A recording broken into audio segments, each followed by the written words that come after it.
हर बार intimacy के बाद वो आदमी तुरंत पलटकर बेड के दूसरे कोने पर लेट जाता। वाइफ जब भी जानबूझकर उसके पास आती, वो फौरन उठकर बैठ जाता, बेड साइड क्लॉक देखता और ठंडी आवाज में कहता कि अब उसके जाने का टाइम हो गया है।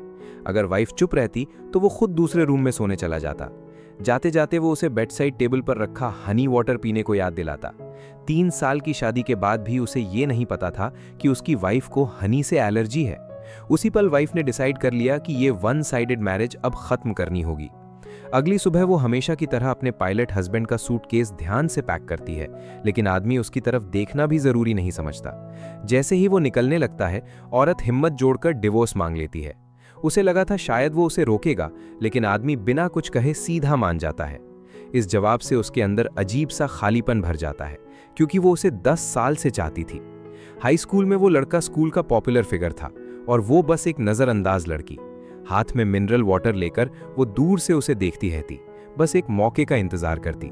लेकिन स्कूल ब्यूटी ने उसे छोड़ दिया और अब्रॉड चली गई। उस झटके के बाद आदमी रोज शराब में डूबने लगा और डिप्रेशन में चला गया। ये देखकर वो लड़की चुपचाप उसके साथ रही और उसके इमोशनल वूंड्स भरने लगी। फिर आदमी ने उसके साथ 3 साल का मैरिज कॉन्ट्रैक्ट साइन किया, बदले में $2 मिलियन देने का प्रॉमिस करके।